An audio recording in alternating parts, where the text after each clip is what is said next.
go. It's going to happen. There it is. Hello, everybody. Fuckity fuck. You know what? I was this close to putting that into the edited version of that at the beginning of the podcast, but it was way too much work. All right. Last week. That's what I'm talking about. Oh, shnikes. Okay. Got the link. Acquired the link. The link is acquired.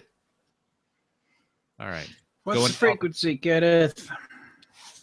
Aliens Now I want to listen to REM. I want to sneeze.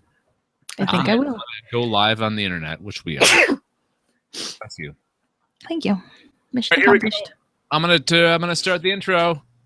Just as my heat's turning on. Great. Awesome. Okay, here we go. We can't hear it. Okay, well, the audio picks it up on my end. Oh, okay.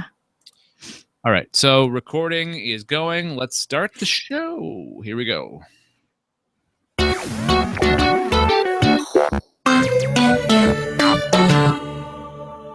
You are listening to Alpha Geek Radio. The following is a production of Galactic Netcasts. We interrupt this program to give you a bulletin just received from one of our naval units at sea. A large object traveling at supersonic speed is headed over the North Atlantic toward the east coast of the United States. This Earth of yours will be reduced to a burned-out cinder. This could be the beginning of the end for the human race. Human beings cower before the onslaught of these unearthly enemies.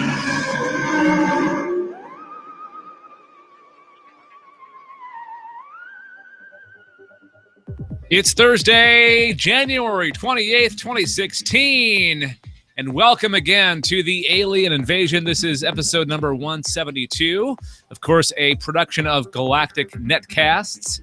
I'm Dave Nelson. Joining me is Brad Ludwig and Anessa Moyens. Now, Brad, you just got back from acquiring a couch. Tell us a little bit about that. Oddly enough, it has reclining ends.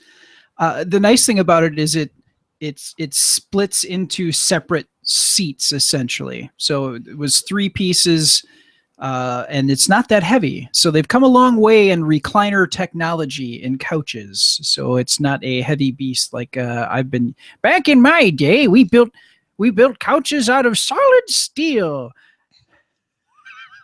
All right.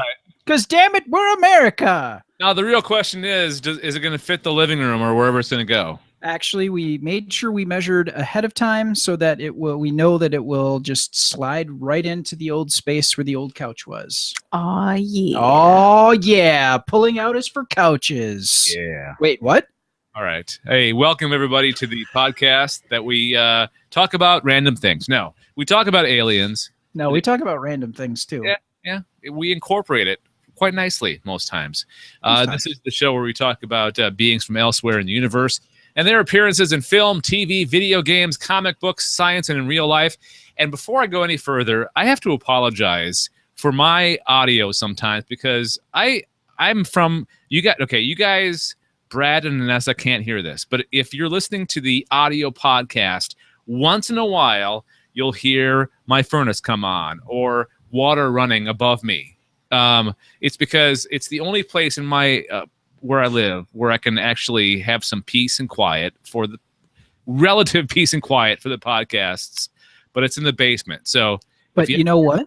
You know what, Dave? It proves that we're not like some industrial podcast complex. We're real. We're real people doing real podcasts. Just like Donald Trump. He tells it like it is. Wait a second. Wait, what? No, I cannot get behind that. If by telling it like it is making stuff up, then yes, he does. Yes. All right.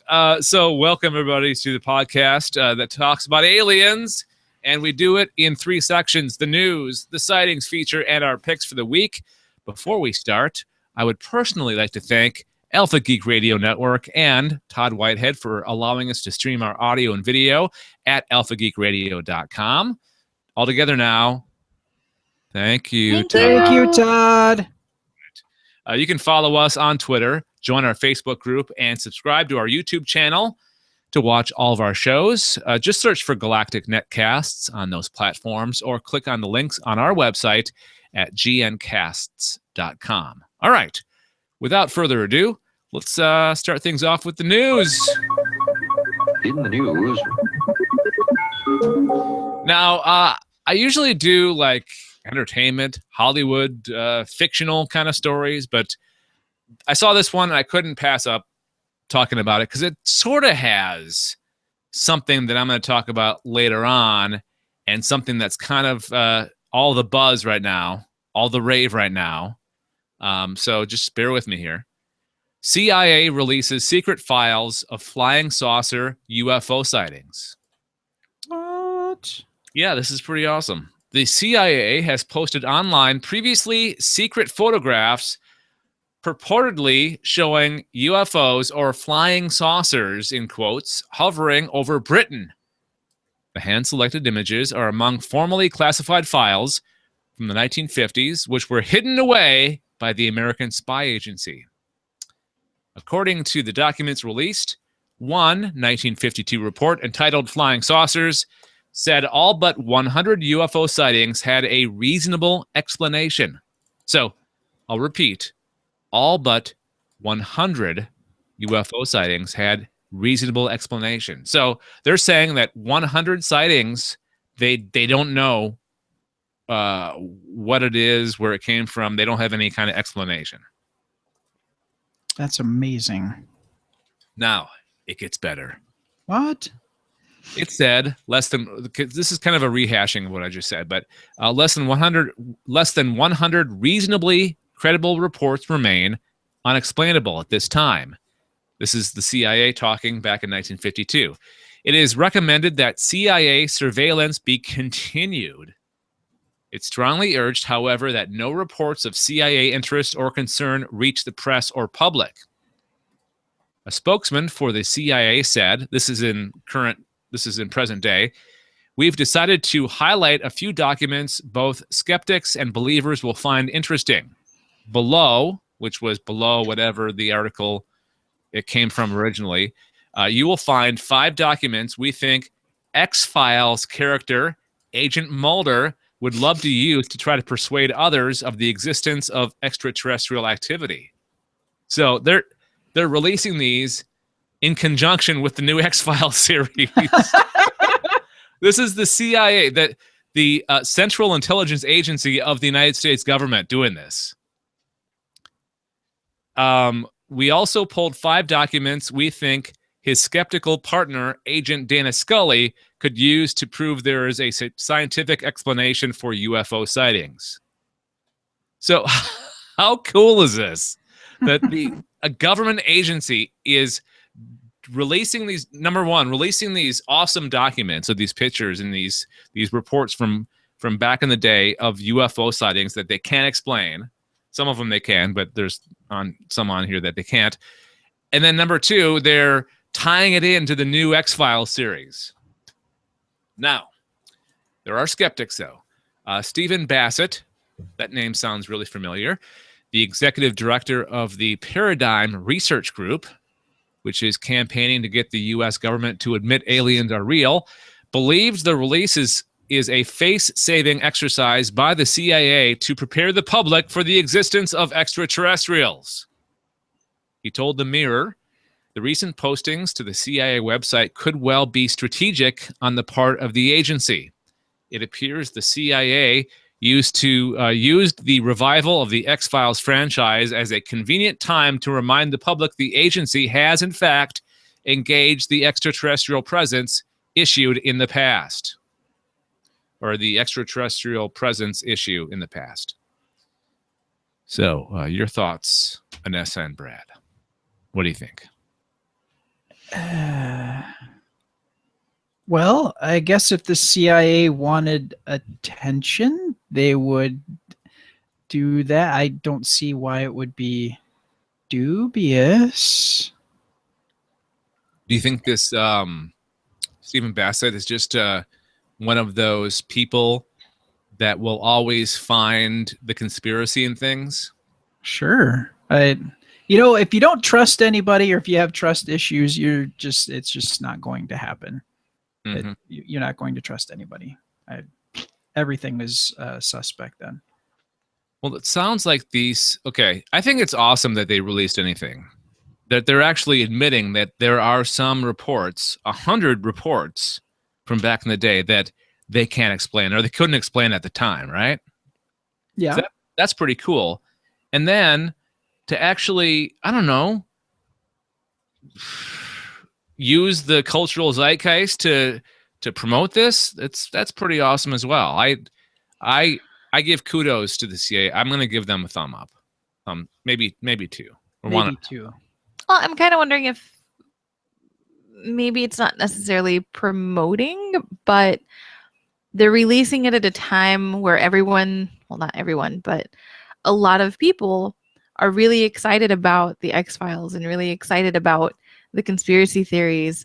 And I think they decided to wait for a time when the mental frame of mind was kind of right. Mm-hmm. Rather than just some random time like, oh, we're going to release this today, some, February 15th, where it doesn't really matter much. But like I said, I think a lot of it too has to do with people already have their mind on aliens, on UFOs, on the potential for extraterrestrials. And I think they just thought that, hey, this would be a good time. People are thinking about it. It gives them something to think about, something else to talk about, something to consider. Kind of makes me think of when the CDC released their emergency plan for zombies. Like, in the event of zombie apocalypse, like, here's what you need in your emergency kit. Because zombies were, and they still are, very popular in our culture, Mm-hmm. our pop culture and stuff. And it was their way of trying to get people to think about things and a different approach. Like, well, what if the zombie apocalypse happened? Okay, well, fine. How would I prepare for that? Okay, these things that I would collect, whether it's food, water, maybe basic necessities, toiletries and whatnot. Underpants. Tools, perhaps. You're going to probably need a knife, lighter, batteries, flashlight, all of this stuff, and a goat. Because that is how The Walking Dead keeps their grass mowed all the time, is they just have goats running around. Yep. So this is not unprecedented. This is a government agency has done a similar thing in the past. By using what's popular to talk about what they're putting out there. But wait a second. Okay, they used it as a basis for emergency preparedness for other emergencies. Now, what's the CIA doing? Why would they release this? What would their version of emergency preparedness be? Well, it's not necessarily emergency preparedness. It's just, hey, we're going to put this information out there while people are already thinking about the subject. So it's not like this big, oh my gosh thing. Well, maybe. And it kind of goes back to the Disney video that I mentioned before, where they were promoting their new area dealing with, UFOs and whatnot. But apparently the promotion only went to specific areas, and it was supposedly just to promote. Other people think that it might have been testing the waters to see how people react to the news of potential extraterrestrial biological entities, a popular phrase in the X-Files, and see how they react to that potential of there actually being alien life among us or visiting us from another planet. I think you're actually proving Stephen Bassett right by what you're saying, Anessa. I think they are trying to see how the public would react. I think they're softening us up. I think they're going to slowly over time reveal more and more information, where at the end it'll be no big deal when they finally say, oh yeah, there's extraterrestrials and they've been visiting us for 50 some years or whatever. And you're like, oh, okay, that's cool. Yeah. It's conditioning. They're conditioning the American public. It's possible. my opinion. All right, let's move on to our second story. And Brad, I hope that you're prepared to read this, since you were running around getting that couch and Anessa found the story for you. So yes. Okay, let's do this thing. If it sucks, it's my fault. French visitor photographs UFO over Waikato. Retired French photojournalist Daniel Ubertini, 67, had a slightly otherworldly experience in the Maybe Waikato? Waikato. Yeah, we'll go with that. Waikato, 10 days ago. Waikato is the local government region of the upper island of New Zealand. As he uploaded, see now New Zealand. We should be talking with, granted, we have people in Australia. Perhaps they could shed light on some of the areas in New Zealand, perhaps. Perhaps Big John can help us out there. As he uploaded shots taken at, Rotorua Mare, he noticed something unusual. There happened to be 3 elongated objects in the sky, a larger one at the right side of the image and 2 smaller ones on the left. I'm going to see if I'm loading the page now to see if there's images that we can share. They are the shape of nothing I know, he said. They were not aircraft, not birds. What were they? Ubertini has asked himself asking that question around several photographs he had taken over time, 6 to be exact. And I have pictures to share with you in just a little bit.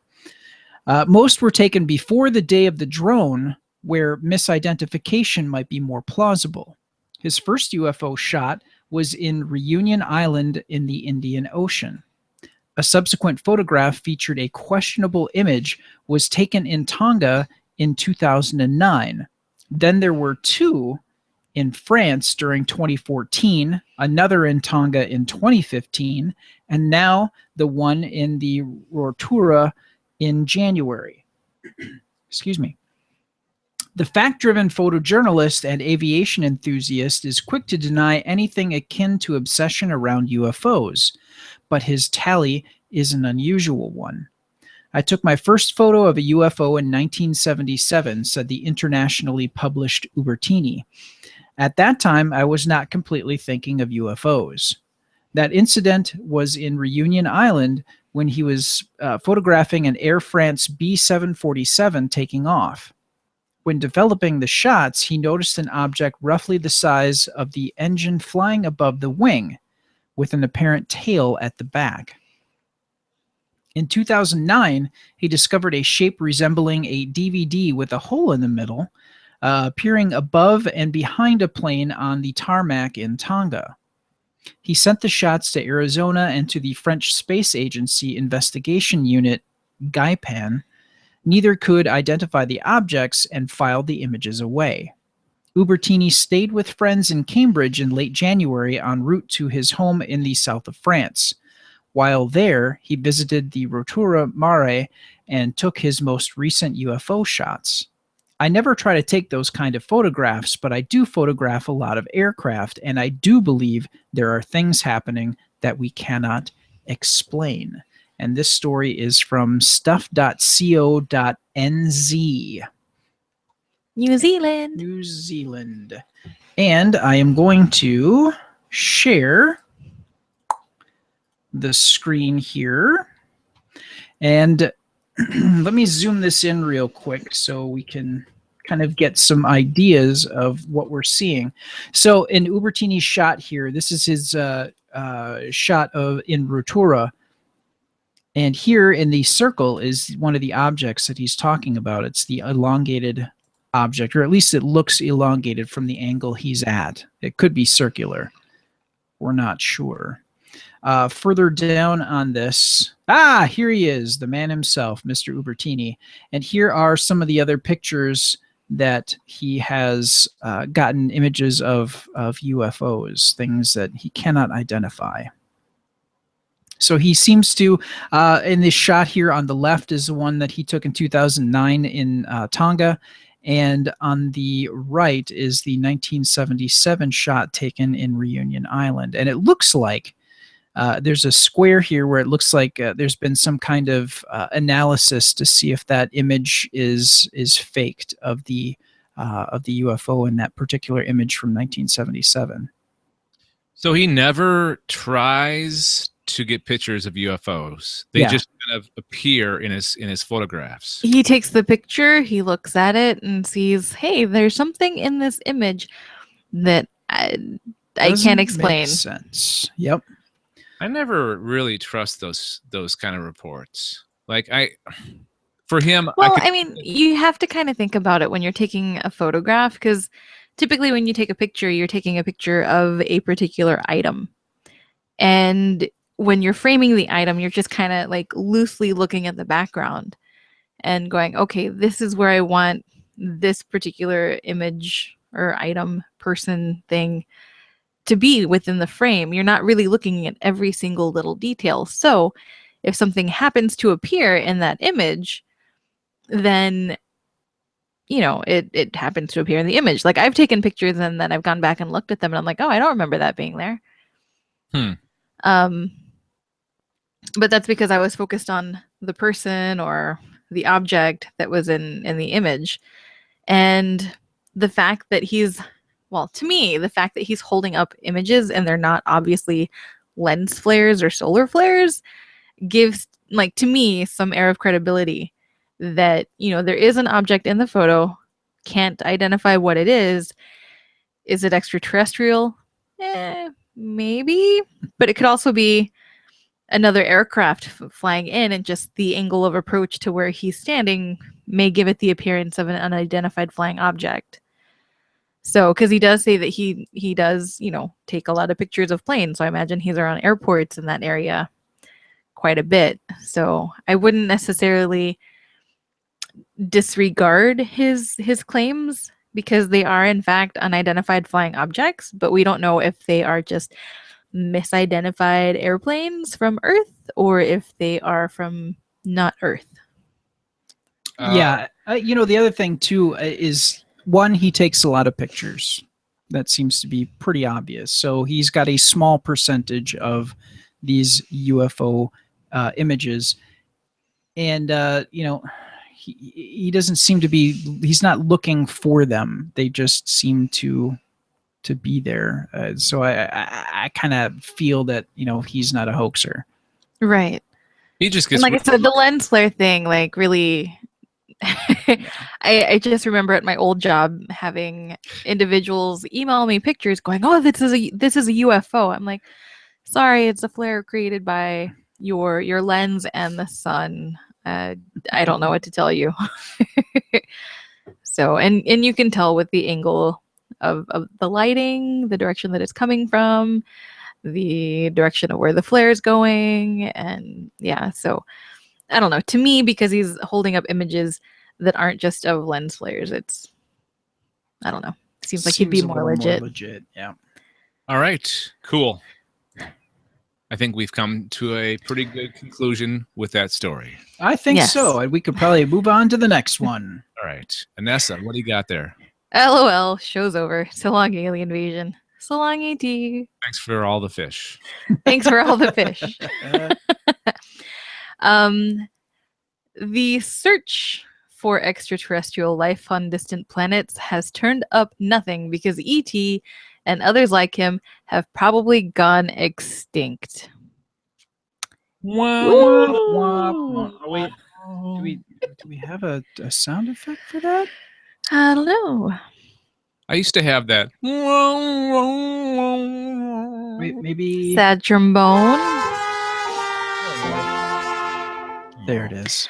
So life likely developed on many planets, but then just disappeared due to runaway cooling or overheating, say a team of astrobiologists in Australia.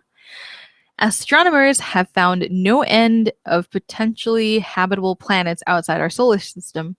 So many scientists think it should be teeming with aliens, said Dr. Aditya Chopra of the Australian National University. Yet the evidence of life seen in a changed atmosphere of using technology is just not there. Early life is fragile, so we believe it rarely evolves quickly enough to survive, said Dr. Chopra, lead author in a study published in the journal Astrobiology. The environment of a young planet would be unstable and likely to change very quickly. If any life that formed could not keep up with the changes, then it would not have survived. But if evolving life was able to take control and begin modifying a planet's environment, then the chances of survival multiply. To produce a habitable planet, life forms need to regulate greenhouse gases such as water and carbon dioxide to keep surface temperature stable, Dr. Chopra said. 4 billion years ago, Earth, Venus, and Mars all probably harbored early life, but a billion years later, Venus turned into an oven while Mars became a refrigerator. In contrast, life on Earth helped to stabilize the atmosphere, allowing more complex organisms to arise.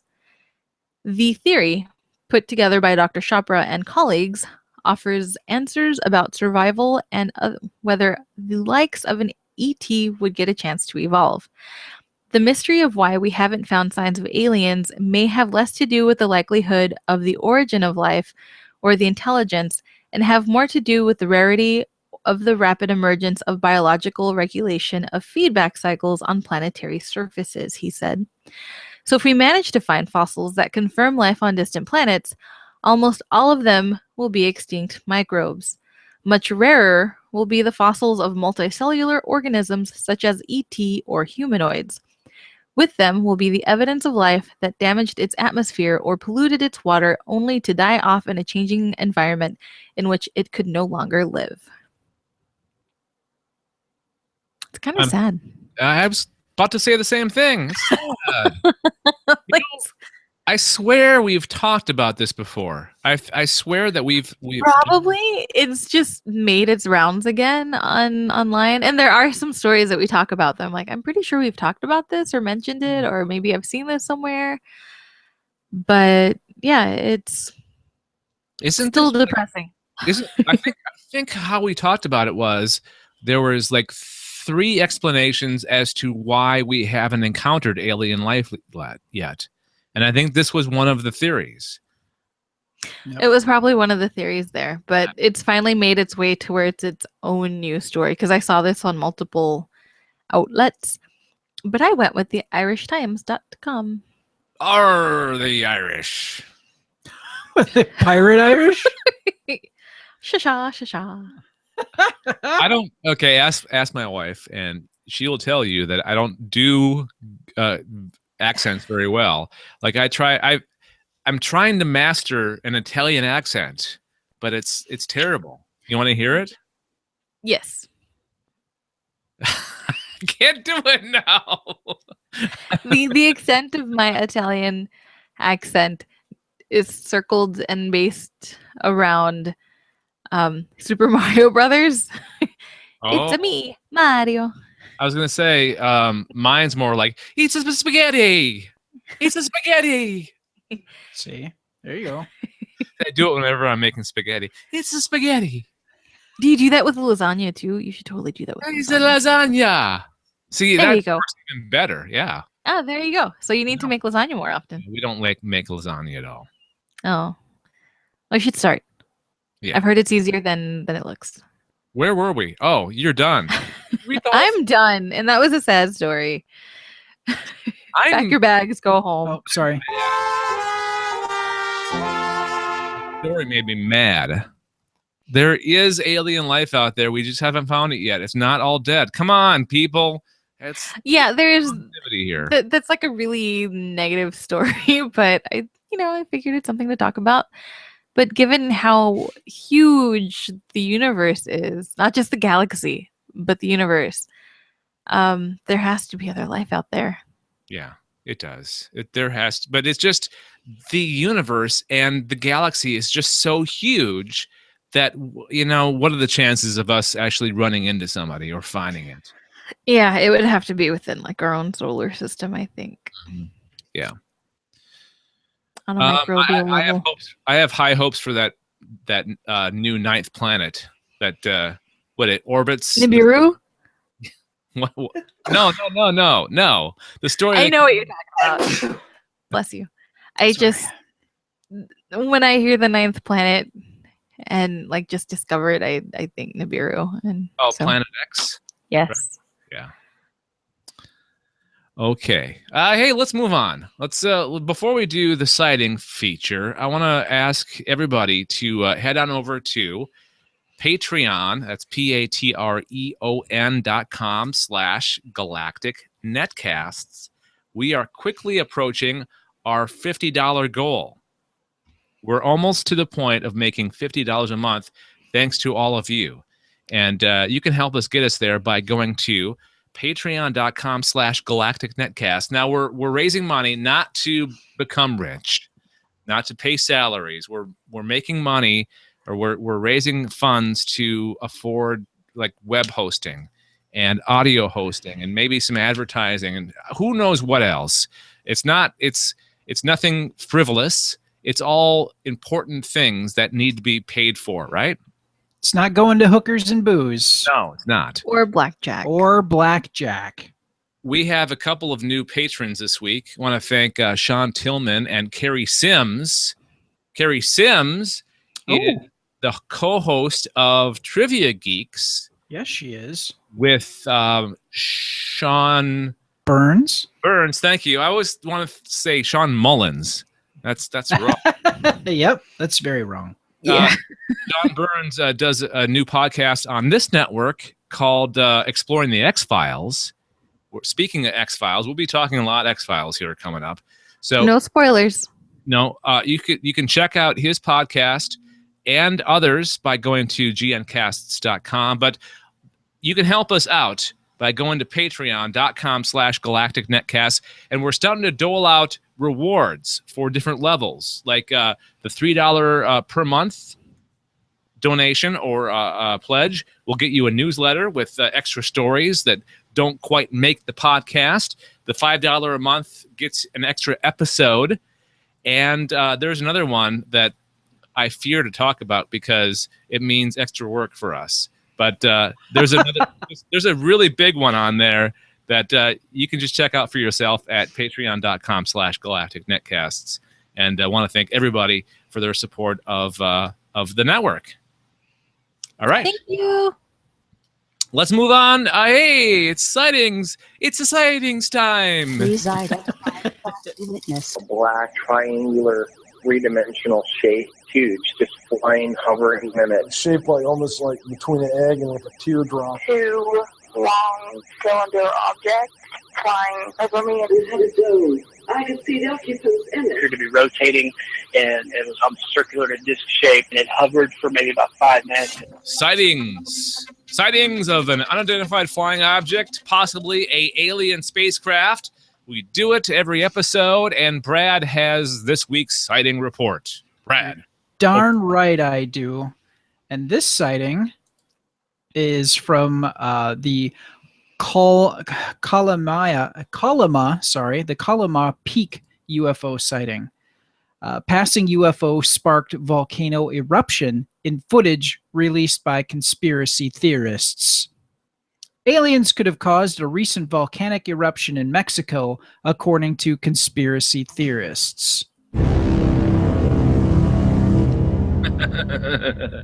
A UFO was seen zooming towards the Kalima. There we go. We'll go with that. Kalima Peak seconds before it exploded on January 3rd. The startling footage shows the sinister dark mountain silhouetted against a starlit night sky. Who writes this crap? Sorry, it's the Mirror. Of course it's crap. A silvery craft can be seen flying towards the volcano at terrific speed. Just before the UFO passes the crater, a huge spurt of lava erupts from the summit and begins sliding down the... This has become pornography. One alien enthusiast thinks the craft took someone or something to a hidden base beneath the volcano. Speaking on UFO Sightings Daily, Scott C. Waring said, This long UFO was caught over Kalama volcano on January 3rd.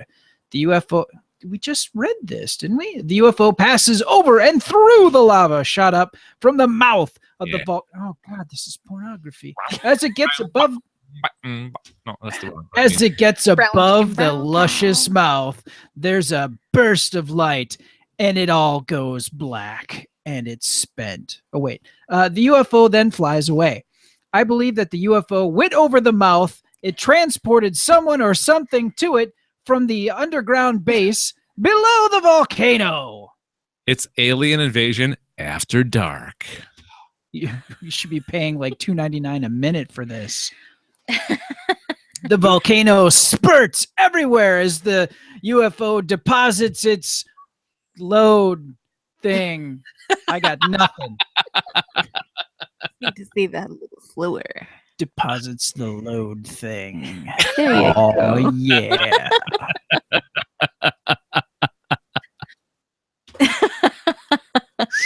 Yeah. Okay. So Scott C. Waring likes to write slash fiction with volcanoes and UFOs, depositing loads underneath the burst of light, and everything goes dark. Wow. Okay. I'm not sure what else we can say about this. I feel like I need a nap now. I'm a little tired. Are there any images? Oh, yes. There may actually be images that we can share here. Said there was footage. There supposedly was footage. Let's see this mighty load it deposited. All right. The video is now loaded. Oh, here we go. If you are watching us on the YouTubes, you can see this amazing video that we're about to see of, okay, here we go. Here's the Kalima volcano. And here, Whoa. look at this. Whoa. Wow. That's it? Pretty conclusive. Oh, that was a tremendous dry hump. Maybe, hey, wait a second. Are they going to show it again, but in slow motion? Come on. I'm not sure because I'm trying to play the video and I've got coffee going across my screen. Oh, Hey. wow. That was a big spurt. Oh, that's a huge spurt of magma. Oh, yeah. Oh, here we go. It's coming by. Oh, there it is. All over the place.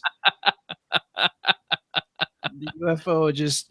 Well, the volcano erupts before the UFO is even near it. That's crap. All right. Yeah, I think that's total BS. Yeah. And now we're watching wrestling. No, that was a very interesting sighting. I think it's the dirtiest. Yeah. Bad in more than one way. Seriously, I need a nap now. I'm spent. Thank you very much, Brad. That's our sighting. You're welcome. But before we move Actually, thank you, Anessa, for giving me this filth to read over Alpha Geek Radio. Anytime I can get smut on the air. Oh, it's a good day. Change direction here real quick. This is live on the air.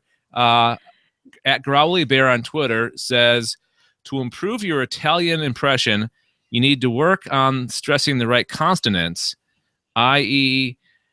Mario, not Mario. It's Mario. Mario. So thank you, Growly Bear, for the Thank you. lesson, for the tips. All right. That's my Growly Bear.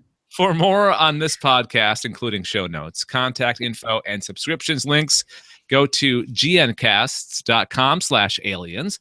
That's gncasts.com/aliens. And for our other shows on the Galactic Netcasts Network, it's growing all the time. Go to gncasts.com. That's gncasts.com. All right. Time for picks. Let's pick them. Vanessa, you're first. Go pick. My pick is very depressing. It doesn't really have anything to do with aliens. Oh, I know. But today, 30 years ago, was the Challenger explosion. And I was listening to NPR, as you do, and they were talking about like 30 years after the Challenger disaster. They were interviewing one of the engineers that was, that had worked on the Challenger. And what was really sad and really infuriating was he's lived with this guilt for like 30 years, and he very much blames himself because he said that himself and several other engineers had looked at all the data repeatedly, reran the data, and said, hey, it's not safe to launch Challenger because it's too cold. The seals are not going to take. Something's probably going to go very wrong. So we need to delay the launch. And they kept on trying to get NASA, and I forget what the other company was, to delay the launch. But for whatever reason, they were very adamant that, like, no, we have to launch tomorrow. And they went ahead and they went through with the launch, and we all know what happened there. But no, it's a short listen, maybe 4 or 5 minutes in length. It's or you can read the transcript if you don't have the opportunity to read or to listen. But no, I highly recommend giving it a listen. It's one of those things where there's more to the story than I guess. A little more of the background as to how the events transpired that day, like why they did. So, no, I would highly recommend giving a listen. That kind of, I don't know, set things back a little bit with the next launch. But we finally got back, and now we haven't really done a whole lot of launching on our own, but we've got other projects in store and are trying to get back out beyond the International Space Station. But it's kind of, I like to look at it as our efforts to become the alien, to become the extraterrestrial as we explore. Yep. So we, in a way, are trying to very slowly invade space. Or we'll have that first contact moment, like on Star Trek First Contact, with our space exploration, somewhere out there in the next couple of decades in exploration, we may run into evidence or run into actual real crafts with real aliens. So who knows? Right. Stephanie and I were in the car today, and she was talking about something she was reading. Yeah, she was reading something off Facebook, and it was details about, and this is going to depress the hell out of you, but apparently, and this is something that I had read or heard about for many years after the Challenger explosion, that the astronauts were alive for quite a while. They actually got clear of the explosion, like the shuttle actually, the crew capsule or whatever, the flight deck was intact, and they survived for a while, going up into not the atmosphere, but they got quite a ways up and then started falling down and eventually fell into the ocean, and that's where they met their demise. But apparently they were alive until they hit the ocean, which is that'll send shivers down your spine. Yeah. It was just one of those things, like I was listening to it and I'm like, wow, this is really sad and really frustrating. Mm-hmm. But the engineer, I think he's 89 now, and it was himself and another engineer that had come forward a long time ago, but they didn't want to be named. They didn't want their names out there. But the other engineer had passed away, and this gentleman was like, I'm sure he was thinking, it's been 30 years. I'm 89. Would I just go through with it? Tell people who I am, what I did, like his side of the story. So it's bad because there's nothing that he could have done. Like, he could have begged and pleaded, and they're going to go ahead with that launch because they got bigger things. They don't care. Yeah, they've got their own agenda, their own intentions, and that's what they went with. They didn't really listen to the other engineers, and he just the big thing that I gathered was he didn't feel that he pushed hard enough. He doesn't feel that he explained the severity of the situation very well. He thinks that if he was, I guess, better with his words, better with explaining everything, then they would still be alive. But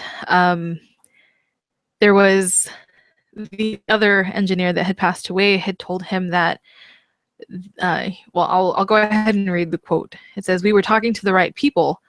We were just talking to the people who had the power, or we were talking to the people who had the power to stop that launch," as a way to try to comfort him, to try to get him to like not feel as guilty, because they spoke to the right people.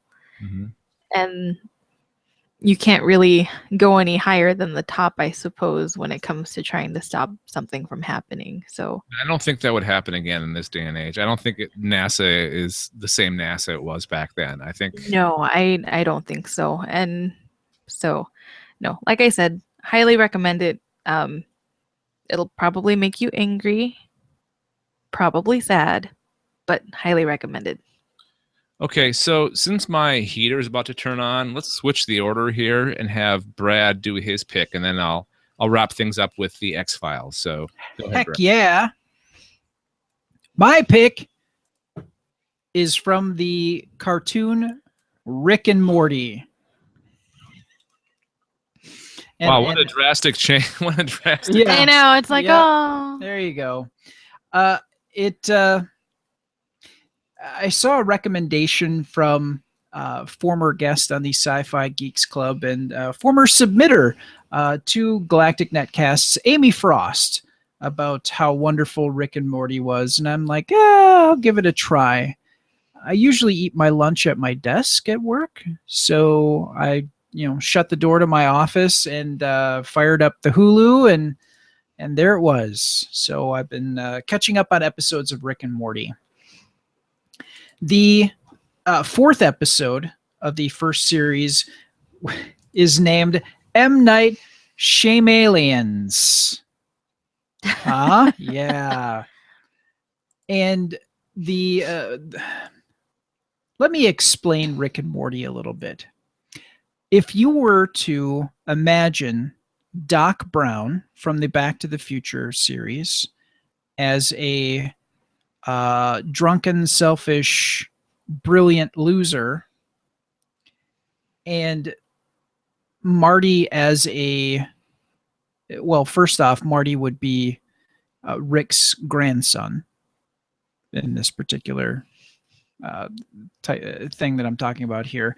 And Rick is not the brightest bulb on the Christmas tree, but he's got pluck, and he enjoys hanging out with his grandfather and doing stuff. So Morty does what he can to help his grandfather out, and he has these traumatic and amazing adventures. Traumatic. Like episode 6,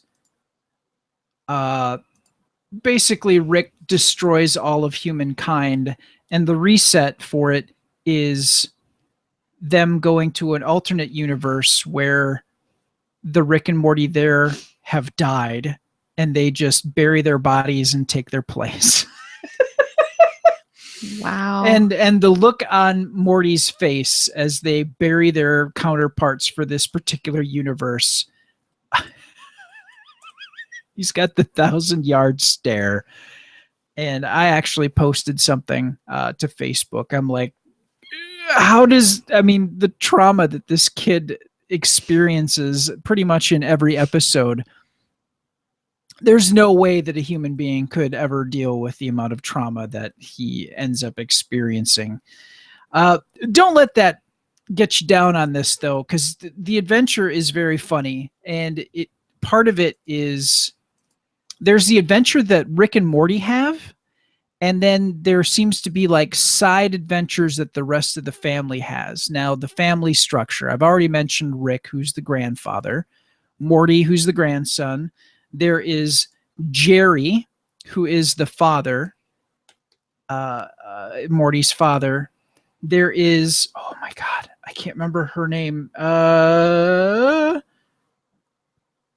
Of course, I have the wrong link here. Hang on. I apologize for not having this part. No excuses, Brad. Prepared. Yeah, I'm a terrible person. Yeah, you are. I'm kidding. Oh, come on, internet. You're letting me down. I am unhappy. I've been wanting to watch that for a long time. Yeah, there we go. Finally got the information here. Okay, so we've got, Rick Sanchez, who is the genius grandfather doctor. We've got Morty Smith. We've got Beth Smith, who is Morty's mother. We've got Jerry Smith, who is Jerry's father. And we've got Summer Smith, who is Morty's older sister. And Rick lives with the family, and it is the most insane ride that you will ever take. And I partially blame that on Dan Harmon. And Dan Harmon is one of the co-creators of the series. The other co-creator is Justin Roiland, and he does the voices for Rick and Morty. And he does great voice work on this.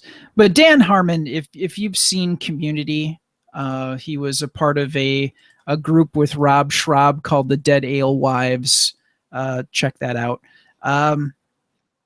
His sense of humor is completely twisted, and it definitely shines in Rick and Morty. And it's well worth the watch. Like I said, the new episodes appear on on Adult Swim on Cartoon Network, but you can watch the older episodes on Hulu.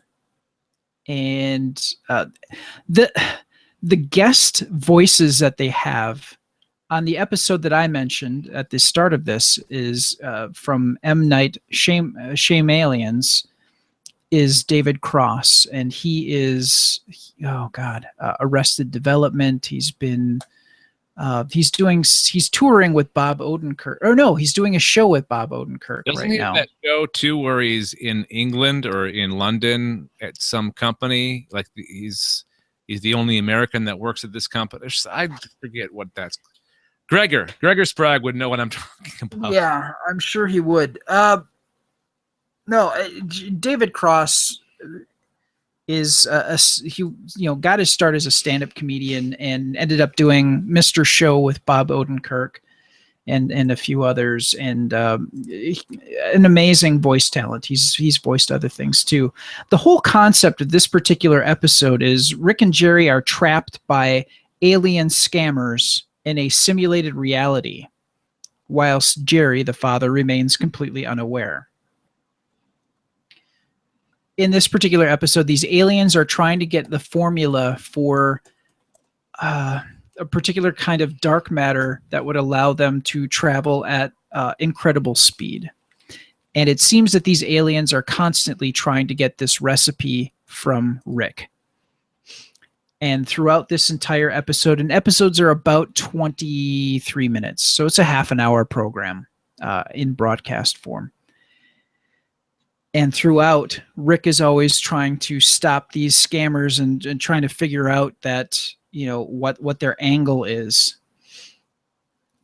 And I don't want to give the twist at the end of it, because there is a twist, as you would find in any good M. Night Shyamalan movie. There is a big twist in this, and I don't want to give it away. What a twist! Yes, the aliens are humans. No. Oh, okay. Soylent Green is people. No. They're all dead. No. No. Okay. Okay, continue. All right. They're living in current day in a wooded forest, and they're not actually in the past. Never mind. Anyway, the lady in the lake. Yes. No, it's not even remotely that. It's such a mind screw watching this, but like I said, the sense of humor is a little dark in places, but it's well worth the watch. It's Rick and Morty. You need to check it out on Hulu. Okay. Thank you for the pick. You're welcome. I just need to find it in Canada. I don't know. Use the old VPN, I guess, to watch it on Hulu. Maybe. I don't know. We'll see. My pick is the X-Files. I do that really bad too. That's all right. We still love you. Did you get? Thank you. Did you guys get a chance to watch it? Not yet. It's in our queue. Okay, so I won't be too spoilery. That's why earlier I was like, no spoilers. Oh, that makes sense now. Okay. So there's been 2 episodes, and if you want more, if you want a breakdown of these episodes in detail, you need to subscribe and listen to the podcast called Exploring the X-Files on the Galactic Netcast Network. Also, Wolf King Studio. It's our first co-production, I guess you would call it, between another network. It's Wolf King Studios and Galactic Netcast presents Exploring the X-Files with Sean and his son, Kevin. See, Sean has seen the episodes, all the episodes, numerous times. Kevin has not. So it's almost like Mulder and Scully. One is the believer, the other is the skeptic. See what they did there? Oh my god. Anyways, Sunday night, the premiere of the 10th season, because they're calling this just a continuation of the series. Then it would be the 10th season because it ended in season 9. Yeah. So season 10, the first episode was called My Struggle, which is that's the English translation of Mein Kampf, which is weird. I don't know, because they didn't have any kind of like Hitler or Nazi references in it, so I don't know why it was called that.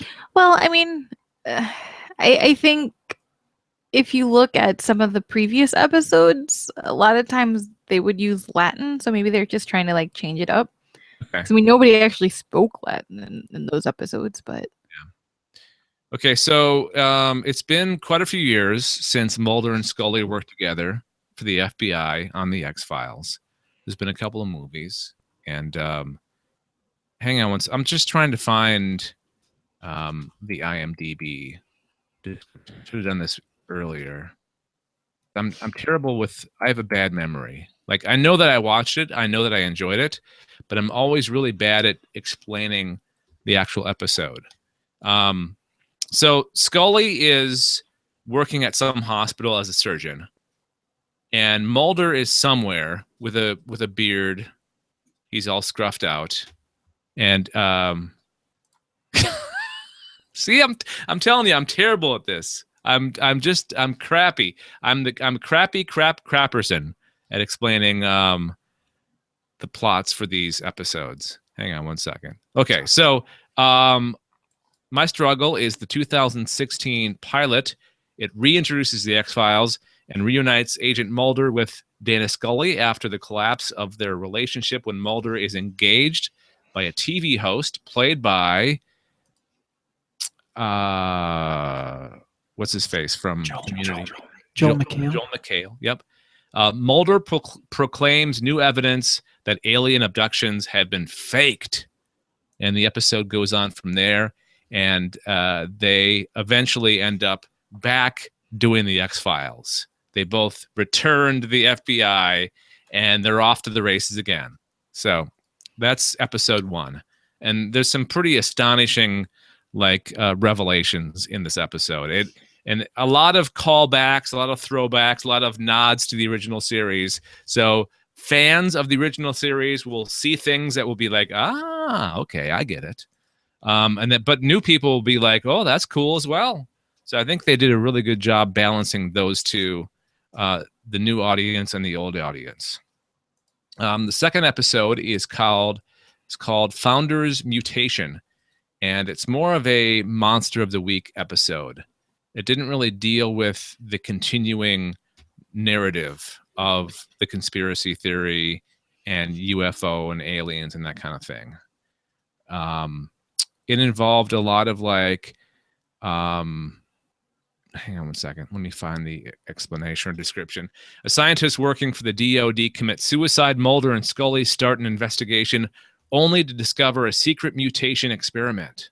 So this one's kind of off the whole searching for the truth and aliens and that kind of thing. It's like what they did in the original series. It wasn't always aliens. It wasn't always conspiracies. They did the weird like monster of the week or sometimes even funny episodes, which I think next week's episode seems like one of those.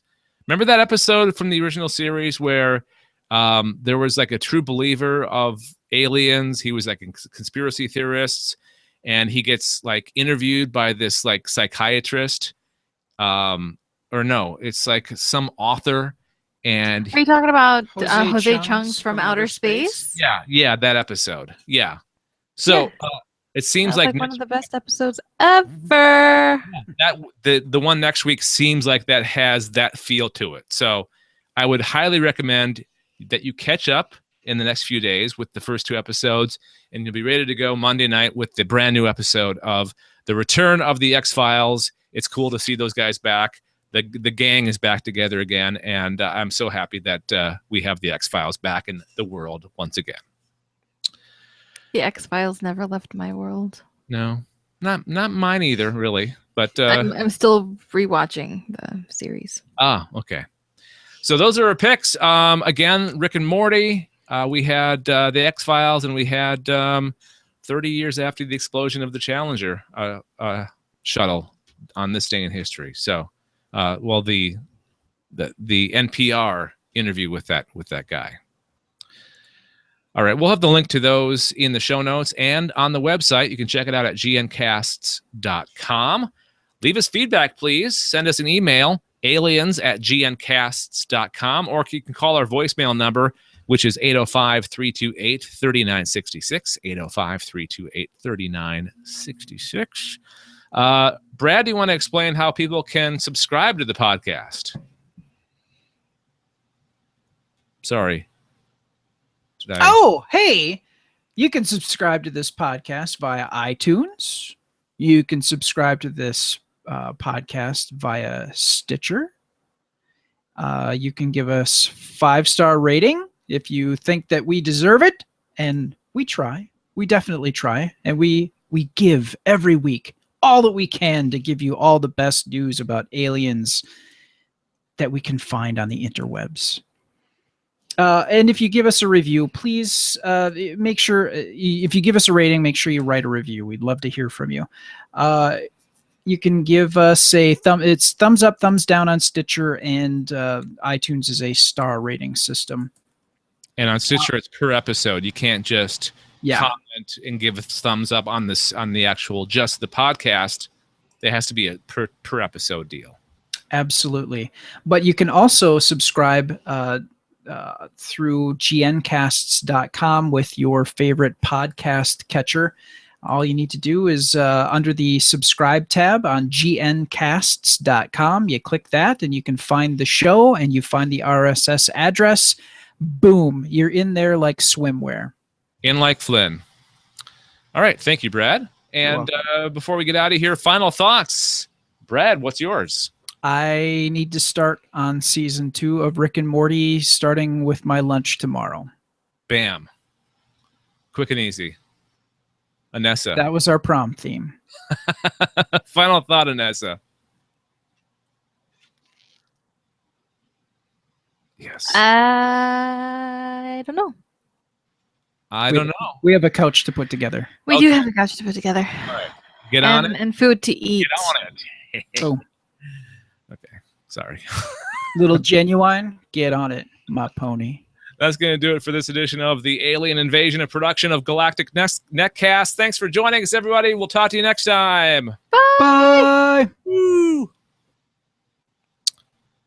All right, stand by. We're going off the air. We're going off the